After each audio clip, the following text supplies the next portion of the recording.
ఎట్టి పరిస్థితుల్లో రాజా ఈ 60 మందిలో ఒకరిని పెండ్లి చేసుకోవాలా? Our film Akkadamai Ikkadabai is streaming now on ETV Win app. Download and subscribe to ETV Win app. సౌందర్య, నువ్వేం టెన్షన్ పడకు. ఆ రోజు మన పెళ్లి రోజు, నువ్వు ప్రాణగండం నుంచి బయటపడ్డ రోజు. మన శోభనం రోజు రాత్రి అలాంటి గండం నుంచే అత్తయ్య గారు కూడా బయటపడ్డారు. ప్రాణాలు దక్కాయి గనుక ఒక రకంగా మీరిద్దరూ అదృష్టవంతులే అనుకోవాలి. అలా అని దుర్గా మేడం ఊరుకోరు. అత్తయ్య గారిని కత్తితో ఎవరు పొడిచారో తొందరలోనే తెలుస్తుంది. మళ్ళీ ఇలాంటి చెడు సంఘటన జరగకుండా చూస్తారు. నువ్వు ప్రశాంతంగా ఉండు, హ్యాపీగా నిద్రపో. మన ఫస్ట్ నైట్కి ఇంకా 3 days టైం ఉంది కదా. మరి 3 రాత్రులు నేను గెస్ట్ రూమ్ లో పడుకుంటాను. Love you. Good night.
Charan, ఎందుకు ఇటుగా వచ్చావు?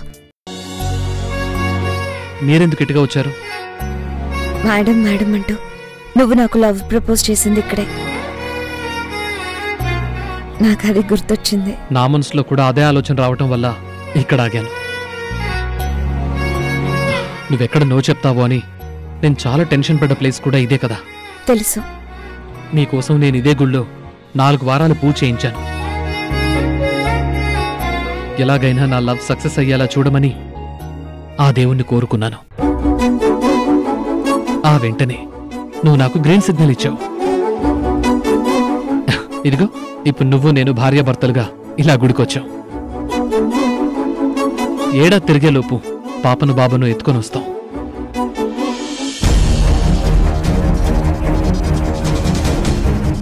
సౌందర్య,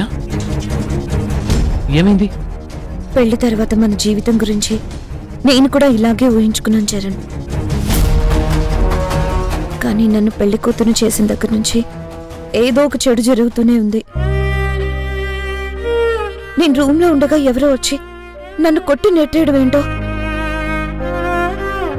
మన పెళ్లి జరిగాక మన ఫస్ట్ నైట్ కి ఏర్పాట్లు చేశాక ఎవరో వచ్చి మా అమ్మని కత్తితో పడవడం ఏంటో నాకేం అర్థం కావట్లేదు చరణ్. ఆ రోజు స్వామీజీ అన్నట్టు మన కుటుంబానికి కీడు జరుగుతుందనుకుంటా. మన మనసులో అలాంటి భయం ఉంది, ఆందోళన ఉంది. అందుకే కదా మనం ఇప్పుడు గుడికొచ్చాం. పద, పూజ చేసుకొని వద్దాం.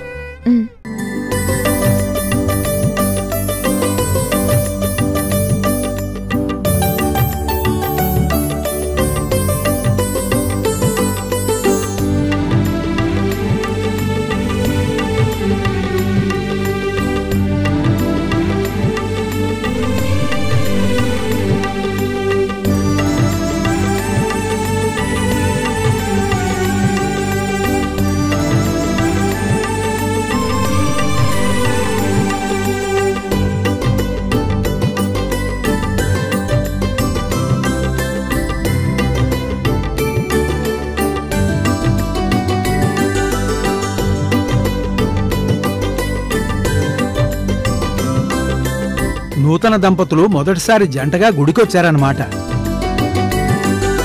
మీకు మీ కుటుంబానికి అంతా శుభం జరగాలమ్మా. అంతా శుభమే జరగాలని, ఎలాంటి కీడు జరగకూడదని మొదటి శుభలేఖ ఈ స్వామివారి ముందు పెట్టి పూజ చేయించాం. అయినా కీడు జరుగుతూనే ఉంది పంతులు గారు. ఆ దేవుడు కోరిన కోరికలు తీర్చటమే కాదమ్మా, పాపాలేమైనా ఉంటే అవి కూడా తొలగిస్తాడు. పాపాలు ఎలా తొలగిస్తాడనుకుంటున్నారు? ఆపదలిచ్చే తొలగిస్తాడు. ఈ కర్మ ఫలితాలకి ఎవరూ అతీతులు కారు. కాకపోతే దైవానుగ్రహం ఉంటే పెద్ద ప్రమాదం కాస్త చిన్న ప్రమాదం రూపంలో తప్పించుకోవచ్చు. మీ పెళ్లికి ముందు ఆ రోజు మీరు గుడికొచ్చి పూజ జరిపించినప్పుడు పొరపాటున శుభలేఖ కాలింది.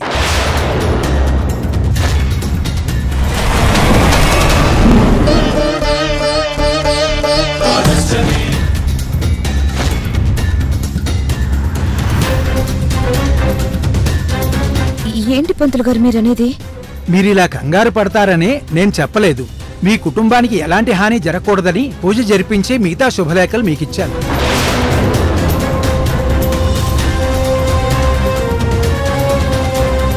జరిగింది మనసులో నుంచి తీసేసి మీ కుటుంబం సంతోషంగా ఉండాలని, మీ దాంపత్య జీవితం సాఫీగా సాగిపోవాలని మనస్ఫూర్తిగా కోరుకోండి. అంతా మంచే జరుగుతుంది. ఆ స్వామి మిమ్మల్ని తప్పకుండా అనుగ్రహిస్తాడు. అలాగే పంతులు గారు. ఇలా ఇవ్వండి, పూజ జరిపిస్తాను. గోత్రనామాలు చెప్పు బాబు. పాలవెల్లి గోత్రం చరణ్ సౌందర్య. పాలవెల్లి గోత్రోద్భవస్య చరణ్ నామధేయస్య సౌందర్య నామధేయస్య అన్యోన్య దాంపత్యత సిద్ధ్యర్థం శ్రీ సీతారామచంద్ర స్వామి అనుగ్రహ ప్రీత్యర్థం పూజాం కరిష్యే.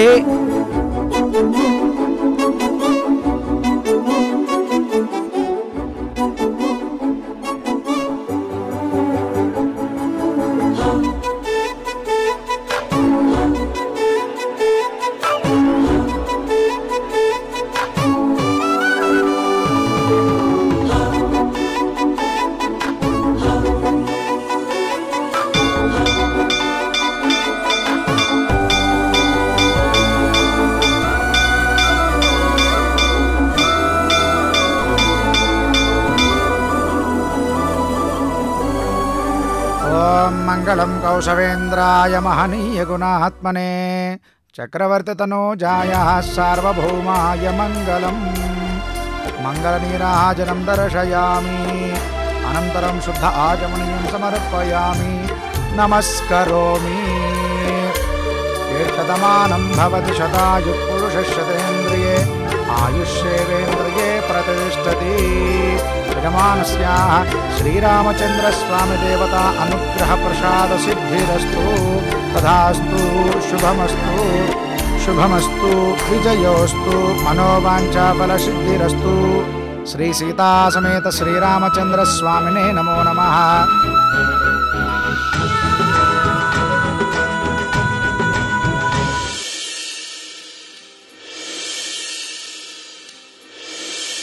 ద్వారకా, చిన్నత్తయ్య కుటుంబానికి అండగా నిలబడి దుర్గత్తయ్య చాలా పెద్ద నరకంలో నుంచే వాళ్ళని బయటపడేలా చేసింది. దుర్గత్తయ్యకే శిక్ష పడేలా చేయబోయినా ఆ రాక్షసులకు కోర్టు సరైన శిక్ష విధించేలా చేసింది. ఇంకా చిన్నత్తయ్య వాళ్ళ కుటుంబం సంతోషంగా ఉంటారని మనం అందరం సంతోషించే లోపే చిన్నత్తయ్యని ఎవరో కత్తితో పడవడం ఏంటి? అలాంటి శత్రువులు ఎవరుంటారు? ఆ రోజు పెళ్లిలో సౌందర్యకి ప్రాణహాని జరిగింది. మొన్న అదే సౌందర్య శోభనం రోజు చిన్నత్తయ్యకి ప్రాణహాని జరిగింది. ఏ జన్మలో చేసుకున్న పుణ్యము ఇద్దరు ప్రాణాలతో బయటపడ్డారు. అదే ఎవరి ప్రాణాలైనా మనం వినకూడని వార్త ఏదైనా వినుంటే ఆ కుటుంబం ఏమైపోయేది? అలాంటి ఆలోచన వస్తేనే తట్టుకోలేం అవంతి. అలాంటిది జరిగితే భరించగలం. జరిగిన ఇన్సిడెంట్స్ ఒక హెచ్చరికగా తీసుకున్నాను. ఈ కేసు నేను ఛాలెంజ్గా తీసుకున్నాను. ఆ క్రిమినల్స్ ఎవరో తొందరలోనే పట్టుకుంటాను అవంతి. ఆ కుటుంబం గురించి బాగా తెలిసిన వాళ్ళు, ఆ కుటుంబం అంటే పడని వాళ్లే ఇలాంటి దాడులు చేశారనిపిస్తుంది. అలాంటి వాళ్ళని అస్సలు వదిలిపెట్టకూడదు ద్వారకా. నేను ఆ ఇన్వెస్టిగేషన్లోనే ఉన్నాను అవంతి. ద్వారకా, నాదొక చిన్న అనుమానం. అనుమానం ఏంటి అవంతి? అనుమానం అంటే అనుమానం కాదు. దుర్గత్తే కూడా ఏదో బయటికి చెప్పలేక నలిగిపోతున్నారనిపిస్తుంది. అలాంటిదేమైనా ఉందా? అత్తయ్య మన దగ్గర ఏదైనా దాస్తున్నారా? అలాంటిదేం లేదవంతి. ఈ కేసు తొందరగా ఓ కొలీగ్కి రావాలంటే ఆ క్రిమినల్స్ ఎవరో తెలియాలని అమ్మ అంతే పట్టుదలగా ఉంది. జానకి పిన్ని కుటుంబానికి ఏదైనా సమస్య వస్తే అది మనకొచ్చినట్టే. తొందరలోనే ఆ క్రిమినల్స్ ఎవరో ఫైండ్ అవుట్ చేస్తానవంతి. నువ్వేం టెన్షన్ పడకు.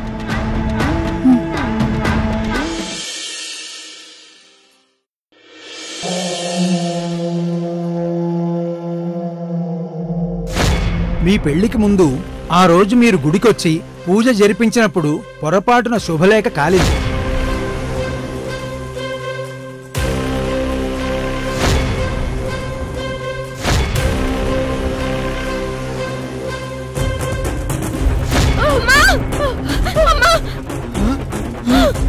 అత్తయ్య,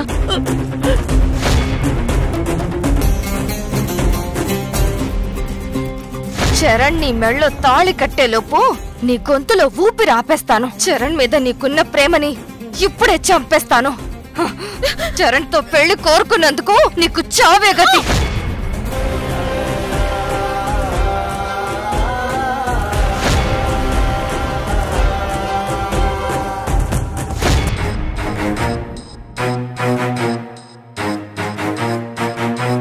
సౌందర్య, ఏంటమ్మా ఆలోచిస్తున్నావు?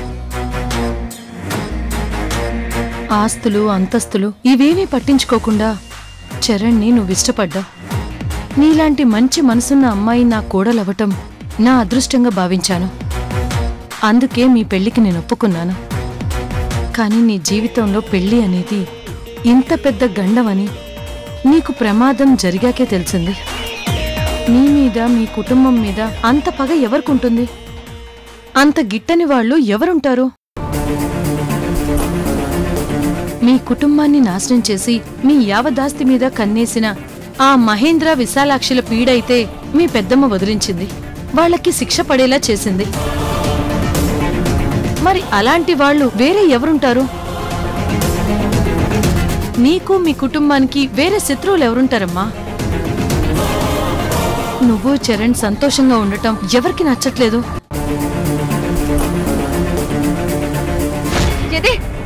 ఇది నా బావకి భార్య అయితే నేను తట్టుకోలేను.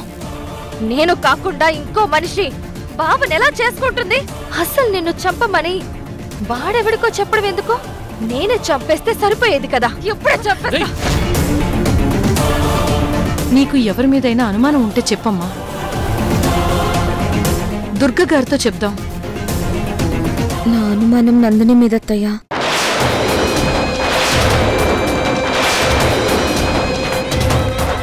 నందిని మీద? నందిని చనిపోయింది కదమ్మా. నేను చరణ్ ప్రేమించుకోవడం అప్పట్లో నందినికి నచ్చలేదు. తను బతుకున్నప్పుడు మమ్మల్ని విడదీయాలని చాలా ప్రయత్నాలు చేసింది. మా జీవితంలో ఎప్పటికీ సంతోషం లేకుండా చేస్తానని ఛాలెంజ్ చేసింది. మా మీద నందిని అలాంటి ద్వేషంతోనే చివరి శ్వాస వదిలింది. నందిని అలా కీడు కోరుతూ వెళ్ళింది కనుకే ఇప్పుడు మన ఇంట్లో అలాంటి కీడు జరుగుతుందని అనిపిస్తుంది. ఏంటోనమ్మా, నువ్వు చెప్పేదేమీ నాకు నమ్మబుద్ధి కావట్లేదు. నందిని చాలా మొండిగా మూర్ఖత్వంగా ప్రవర్తించింది, కానీ ఇప్పుడు జరుగుతున్న అనార్థాలకు నందినియే కారణం అంటే నాకేం అర్థం కావట్లేదు. నా మనసుకలా అనిపించింది నీతో చెప్పానత్తయ్య. నా మనసంతా ఇలాంటి పిచ్చి ఆలోచనలతో అలసిపోయింది. అందుకే మీరు నాకు చిన్న సాయం చేయాలి. ఏంటమ్మాది? నేను మీతో ఇలా చెప్పానని కాకుండా మీరు చరణ్తో మాట్లాడి కొద్ది రోజులు మా శోభనం పోస్ట్పోండ్ అయ్యేలా చూడండి.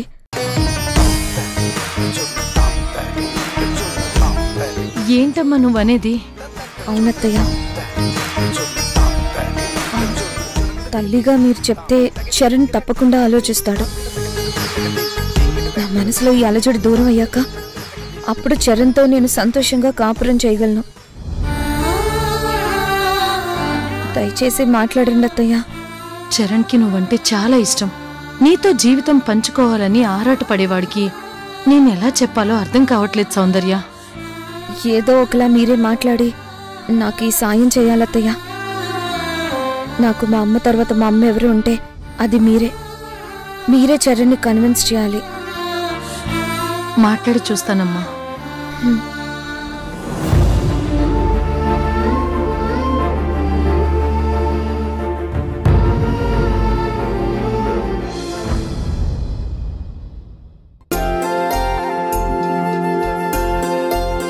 నక్షత్ర, చాలా స్పీడ్గా ఇన్ని ఐటమ్స్ రెడీ చేయడమే కాకుండా అరిటాకులు కూడా తెప్పించావా?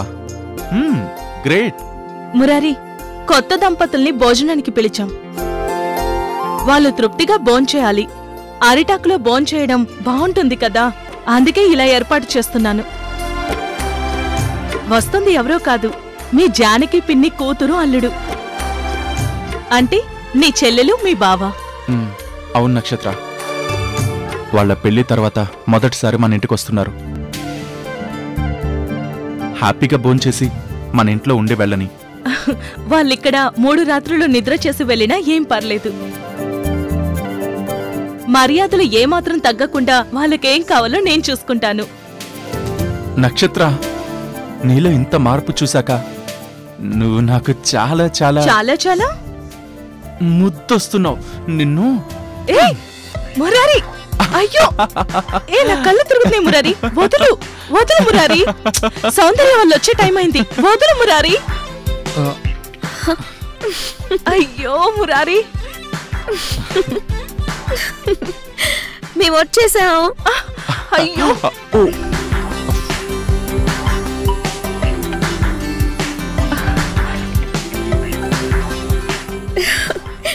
అన్నయ్య, డోర్ బెల్ కూడా కొట్టకుండా డైరెక్ట్ గా వచ్చి మిమ్మల్ని డిస్టర్బ్ చేశాం కదా. సారీ వదినా. సారీ బావగారు. ఏ చరణ్, ఏంటిది? మీ ఇద్దరు మాకు సారీ చెప్పడం ఏంటి? భలే వారే. అక్కడే ఆగిపోయారేంటి? ముందు మీరు లోపలికి రండి. కొత్త జంట, మిమ్మల్ని ఇద్దరిని ఇలా చూస్తుంటే ఎంత సంతోషంగా ఉందో తెలుసా? రండి రండి.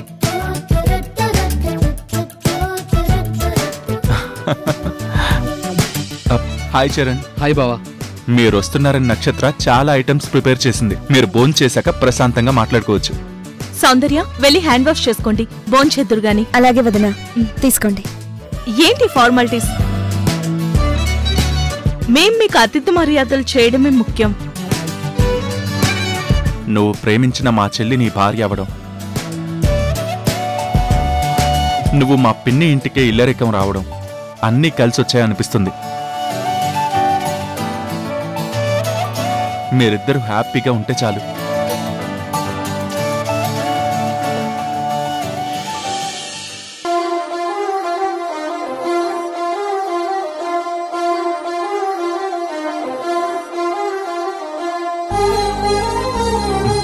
తిను, తినండి. తిను చరణ్, తిను. అన్నయ్య, వదినా, మీరు కూడా కూర్చోండి, భోజనం చేదురు గాని. ముందు మీరు తినండి, మేం తర్వాత తింటాం. కొత్త దంపతులు భోంచేశాకే మేం చెయ్యాలి.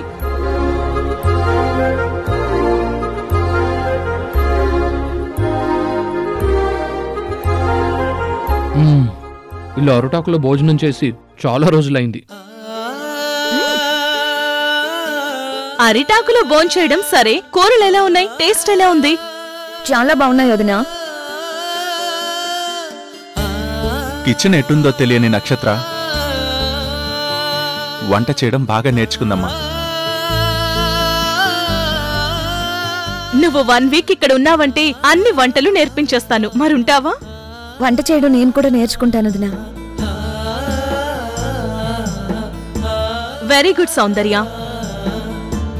పెళ్ళైన ఆడపిల్ల బయట బాస్గా ఉన్నా, ఎంటర్ప్రీనియర్ గా పేరు సంపాదించినా వంట చేయడం నేర్చుకుంటేనే మంచి ఇల్లాలు అనిపించుకుంటుంది. అందులోనే చాలా తృప్తిగా ఉంటుంది. ఆ సంతృప్తి ఇప్పుడు నేను ఫీల్ అవుతున్నాను. తినండి. తిను.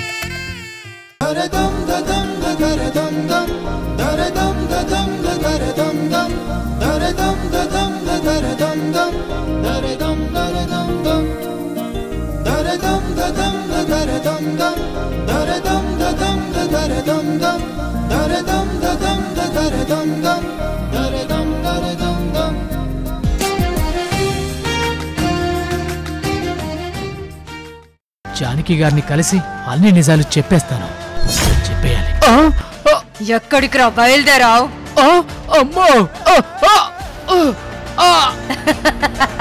హలో ద్వారకా, వాడు దొరికాడా? వాడిప్పుడు మాట్లాడలేని పరిస్థితిలో ఉన్నాడు.